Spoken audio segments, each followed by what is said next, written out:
नमस्ते दोस्तों, आज हम इस वीडियो के थ्रू एक बहुत ही प्रेरणादायक कहानी शेयर करेंगे। यह कहानी अपनी क्षमता पहचानने के बारे में है। ईश्वर ने हर किसी को किसी न किसी गुण से नवाजा है।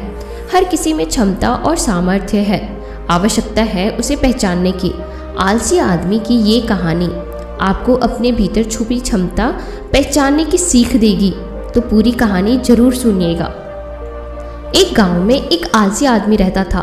वह कुछ काम धाम नहीं करता था, बस दिन भर निठल्ला बैठकर सोचता रहता था कि किसी तरह कुछ खाने को मिल जाए।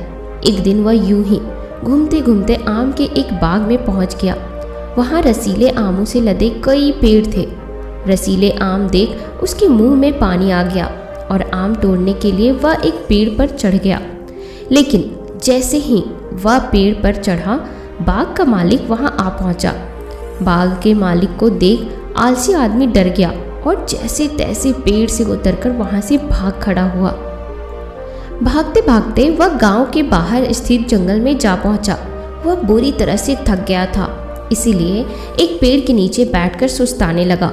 तभी उसकी नज़र एक लोमड़ी पर पड़ी। उस लोमड़ी की एक टांग टूटी हुई थी और वह लंगड़ा कर चल रही थी। लोमड़ी को देख आलसी आदमी सोचने लगा कि ऐसी हालत में भी इस जंगली जानवरों से भरे जंगल में ये लोमड़ी कैसे बच गई, इसका अब तक शिकार कैसे नहीं हुआ।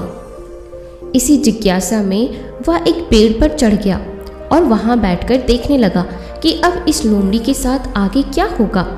कुछ ही पल बीते थे कि पूरा जंगल शेर की भयंकर दहाड़ से गूंज उठा, जिसे सुनकर सारे जानवर डरकर भागने लगे। लेकिन लोमड़ी अपनी टूटी टांग के साथ भाग नहीं सकती थी। वह वहीं खड़ी रही। शेर लोमड़ी के पास आने लगा। आलसी आदमी ने सोचा कि अब शेर लोमड़ी को मारकर खा जाएगा, लेकिन आगे जो हुआ वह कुछ अजीब था। शेर लोमड़ी के पास पहुंचकर खड़ा हो गया। उसके मुंह में मांस का एक टुकड़ा था, जिसे उसने लोमड़ी के सामने गिरा दिया। वह लोमड़ी इत्मीनान से मांस के उस टुकड़े को खाने लगी। थोड़ी देर बाद शेर वहां से चला गया। यह घटना देख आलसी आदमी सोचने लगा कि भगवान सच में सर्वोसर्वा है। उसने धरती के समस्त प्राणियों के लिए, चाहे वह जानवर हो या इंसान, खाने पीने का प्रबंध कर रखा है। वह अपने घर लौट आया। घर आकर वह 2-3 दिन तक बिस्तर पर लेटकर प्रतीक्षा करने लगा कि जैसे भगवान ने शेर के द्वारा लोमड़ी के लिए भोजन भिजवाया था, वैसे ही उसके लिए भी कोई न कोई खाने पीने का सामान ले आएगा। लेकिन ऐसा कुछ नहीं हुआ। भूख से उसकी हालत और भी खराब होने लगी। आखिरकार उसे घर से बाहर निकलना ही पड़ा। घर के बाहर उसे एक पेड़ के नीचे बैठे हुए बाबा दिखाई पड़े। वह उनके पास गया और जंगल का सारा वृत्तांत सुनाते हुए बोला, बाबा जी, भगवान मेरे साथ ऐसा क्यों कर रहे हैं? उनके पास जानवरों के लिए भोजन का प्रबंध है, लेकिन इंसानों के लिए क्यों नहीं? बाबा जी ने उत्तर दिया, बेटा, ऐसी बात नहीं है। भगवान के पास सारे प्रबंध है, दूसरों की तरह तुम्हारे लिए भी। लेकिन बात यह है कि वे तुम्हें लोमड़ी नहीं शेर बनाना चाहते हैं। दोस्तों, हमें इस कहानी से क्या सीख मिलती है कि हम सबके भीतर क्षमताओं का असीम भंडार है, बस अपनी अज्ञानतावश हम उन्हें पहचान नहीं पाते और स्वयं को कमतर समझने का कोशिश करते रहते हैं। दूसरों की सहायता की प्रतीक्षा करते रहते हैं। स्वयं की क्षमता पहचानिए, दूसरों की सहायता की प्रतीक्षा मत कीजिए।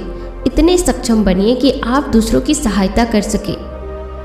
अगर आपको यह कहानी अच्छी लगी हो तो इस चैनल को सब्सक्राइब जरूर करना और वीडियो को लाइक भी कर देना। और यह कहानी उन सारे दोस्तों या लोगों को शेयर करो जिनको अपनी कैपेबिलिटीज़, अपनी क्षमताओं के बारे में नहीं पता होता है और बस वो दूसरों से खुद को कंपेयर करते रहते हैं या फिर वो वेट करते रहते हैं कि उनकी हेल्प कोई और करे। तो ये वीडियो उन सारे लोगों को ज़रूर शेयर करना, ताकि वो अपने लाइफ में खुद की कैपेबिलिटीज़ को पहचान करके सेल्फ डिपेंडेंट बन सके। और अगर आप मेरे चैनल पे न्यू हो तो आप हमसे जुड़ने के लिए इस चैनल को सब्सक्राइब जरूर करना।